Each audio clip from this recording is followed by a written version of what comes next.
But I'm by no stretch of the imagination am I comfortable, enough to go, hey, I look good. No. All right, 3 or 4 little hairs on my upper lip. I still look like, a preteen. And I sound like a preteen. But, I know that changes are a-coming, as they say. That's not always the case, though. So, with gender dysphoria, a lot of people, it's kind of like, it varies in mood. Gender dysphoria can be slight or it can be massive. It can be somebody using an honorific and you getting upset with it, or it can be complete and total, anxiety and shut down, and I don't want to go out in public because I don't feel like I present the way I feel. It's a spectrum, and that's up to a psychologist to determine your spectrum and how to best help you through that spectrum, whether it's medication or psychology or stress reduction techniques or, I'm a big fan of what they call the 5 senses. 5 things you can see, 4 things you can smell, 3 things you can touch, 2 things you can hear, and 1 thing you can taste. Be very careful with that 1 thing you can taste. Okay? The concept is that you can distract yourself and focus a little bit better. And I've used that not only with my children, I've actually used that with friends' kids who I've seen it at their jobs or out in public, and they've just had a very stressful moment, and I've gone, let's just sit down and do this. I used to sub in the local district, so a lot of these kids, we've grown up here. My kids have been here. We've been here almost 20 years now. And, like I said, a lot of these kids, my kids have grown up with, so, to see, and it's a small town. It's a beautiful little small town. But to, be out in town, you see each other, and these techniques do help. So the thing of it is like I said, this cut and dry clinical significant distress or impairment related to a strong desire for another gender. This is, again, psychiatric.org. It's a US-based page. But the UK page goes into a little bit more depth. And I pull up this UK page, and it's called nhs.uk, and it's conditions/gender dysphoria. So I don't know what NHS stands for. It doesn't really tell us that. It might be a national health system. I don't know. But it says signs of gender dysphoria. And so this one actually gives you some of the signs. So parents, if you're seeing this, adults, if you're seeing this in yourself or you're seeing this in a friend or a partner, again, these are very generic symptoms because they could be anywhere. You could see them in any dysphoria, any type of manic depressive state. We're going to call it that, because they're low self-esteem, becoming withdrawn or socially isolated, depression or anxiety, taking unnecessary risk, and neglecting themselves. Neglecting themselves is one of the biggest ones I've seen. I think a lot because, like I said, low self-esteem and withdrawing from society, depression and anxiety. Those ones are huge, but we see them across tons of spectrums. Just because a person has low self-esteem doesn't mean they're gender dysphoria. Just because they're depressed doesn't mean they're, you have to kind of ask and probe a little bit, find out why they're depressed or why they have low self-esteem. It's the neglecting themselves part that gets me. I know I'm umming a little bit today, but hey, at least I stopped sniffling. Leo was notorious for this when he was younger. Not like massively younger, but right a couple of years before he came out, he was not taking showers, not taking baths. If he did, he was in as quickly as humanly possible and out. And at the time, I just went, okay, well, you need to get back in there. I don't understand. Why aren't you scrubbing? Go get a bath. They feel good. Go take a shower. It's comforting.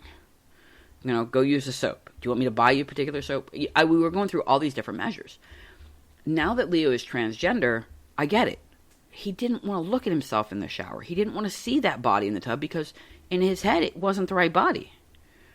Imagine, for those of you who may be gender neutral or people who are supporters but not necessarily transgender, imagine, if you will, looking down at your body and it's not yours, it's somebody else's.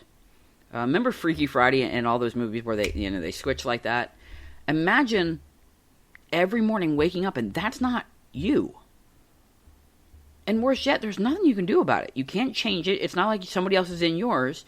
You've been in this body from day one. but you know it's not you. And that's what, and so, they neglect themselves because, one, it's not theirs. Two, they don't want to see it. If you're not happy with a body part, you sure as heck don't want to look at it any longer, let alone take care of it. And that tends to be the case, with brushing the teeth, maintaining the hair. Just, I used to have to tell Leo, get dressed constantly. Get out of those clothes. You've been in those clothes for 3 days. Now I know that it wasn't. It was neglect. It was gender dysphoria in its early stages, and I was too uneducated to know. Again, that makes me feel bad because as a parent, I should know, but in the same breath, how would I know unless I started looking this stuff up? It's kind of like hindsight, playing football. Hindsight's 20/20. Yeah, and I'm a Monday morning quarterback at the moment. I know. The thing in the UK and likewise here is when you do, determine that you perhaps have gender dysphoria and that you are transgender, here in the United States, you absolutely cannot use your insurance to get treatment or what have you unless you go through a psychologist first. You have to be psychologically deemed mentally ill. And I hate that. You have to be mentally ill. You guys can't see these, but these are air quotes, mentally ill. With gender dysphoria in order to be treated as a transgender. And the thing with it, and this is why I have the air quotes, I'm not belittling the diagnoses, because I understand the diagnoses, and it's correct. I just don't know if I classify it as a mental illness. To me, a mental illness is anything that... Let me see how I'm gonna try and put this into the words where I don't stick my foot in my mouth. All right, so for me, excuse me, I just took a drink. For me, mental illness is it's a condition that changes the emotional, the thinking, or the behavior, or all the above. It can cause problems in society, work, and family activities. But again, and I understand, again, psychiatry.org states it that way, and that's American psychiatry. But is there a difference between mental illness and mental disorder? Because disorder suggests chaos, which is, I guess, not crippling. And I don't think that gender dysphoria is a crippling thing. Can it be? Absolutely. Untreated, unregulated, but so is asthma. So is being bipolar, so is clinical depression, so is anxiety disorders. Anything untreated and left unchecked is a danger and a threat. But I think that gender dysphoria kind of, at least, again, in my opinion, and it's just that it's an opinion, okay? Feel free to, hit me up on Facebook or the pads or any of the forums that, I share this on to share your opinion. If you agree or disagree, I will listen to it all. And if you, can dissuade me, then I will retract every ounce of it. I just find that, like I said, to me, gender dysphoria is more of a disorder, a mental disorder. It's still a mental disorder, don't get me wrong. I just don't find it to be an illness. I think an illness is something that is permanent. I think I can say that. It's permanent, but treatable with chemical. I can't even say that, because not everything has to be a chemical dependency. I'm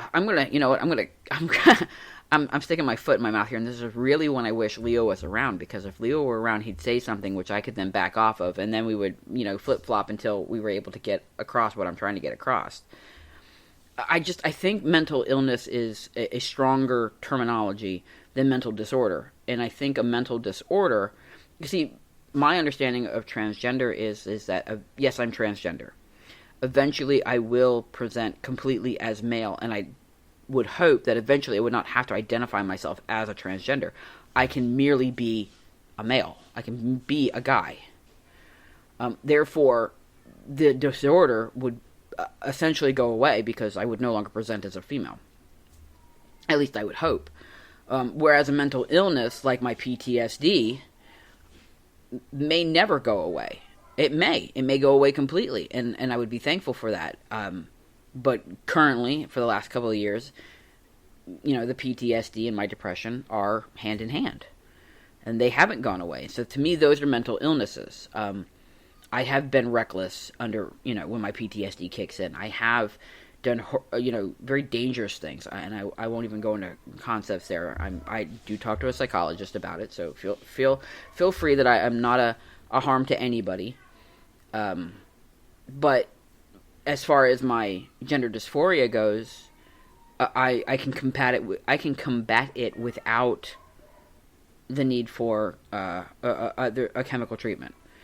And I can say that because, and you go, well, what about your testosterone? Well, yes, my testosterone is pushing my me to be transgender and pushing me towards, that gender transition that I'm aiming for. But my testosterone does not affect my gender dysphoria. My PTSD medication doesn't actually affect my my gender dysphoria, which I kind of find odd because it's supposed to mellow me out. But darn it, there are days when people use honorifics and call me ma'am, and I just kind of want to put them through a wall. I don't know. I don't know if anybody feels like that ever, but yeah. All right, so I think I kind of got that whole mental illness versus mental disorder part cleared up. Otherwise, I just lost a lot of listeners who are going to get mad at me. And again, this is when I wish Leo was here, because Leo would save me and make fun of me for sticking my foot in my mouth. But he's not. So I'm going to pull up another website for you. It's called verywellmind.com. And again, these are medically based companies, medically based websites. They have psychologists. You can check out their careers. You can check out who their professionals are, who's writing their articles, and what have you. One of the things that I wanted to bring up was that Very Well Mind here, again, verywellmind.com, had a table on what is gender dysphoria and the symptoms and diagnoses and what have you. And the symptoms are very much the same. A desire to no longer, have the primary sexual characteristics of the assigned birth, to be treated as the opposite gender, a strong rejection for, and these were kind of I was a little iffy. I think this article was actually written in 16. Let me check here real quick. Oh no, it was written in 21. A lot of these kind of apply and don't apply at the same time. A lot of clothes are now gender neutral. Sizes, we still kind of have that men's size versus women's size, which sucks. But it's wearing clothes that are typically associated with the opposite gender, and by that I'm assuming that they're talking about your kid wanting to wear a suit and tie for Easter versus a dress, or a dress versus a suit and tie. I will never forget the first time that Leo asked me for a suit and tie for Easter. It was the cutest display I'd ever seen. He had long blonde hair at the time, and the shirt and the pocket handkerchief were green, and the suit was black, and the tie was black and green striped. It was almost like a mint green. It was really, really cute. And he wanted to wear it to school. I am all for my kids being themselves. I have never in my life said, you will not be. But, it was insane how many of his teachers were like, I can't believe you let him wear that. Well, why the heck not? He's comfortable. Let him be. Young men that, want to wear their sister's heels or want to try on makeup. There's nothing wrong with that anymore. Yeah, okay, there's going to be some parents who say there's something wrong with that. But in my opinion, again, this is a very open household. And I truly wish that every household in America had I don't want to say the safe zone, because, this is a place where we cuss and we yell and we do very, typical parental things here. But the kids know that this is safe. They know that they can come out as themselves here. They know that there's no reason why they can't invite their transgender or non-binary or, gay friends over. There's absolutely no reason why they can't joke or can't say those types of things or ask, prime example, Leo at Christmas. He wanted a penis for Christmas. He wanted a prosthetic, and I bought him one. I feel like every house should be that way. And again, I know I'm a daydreamer, and I'm opinionated in that regard.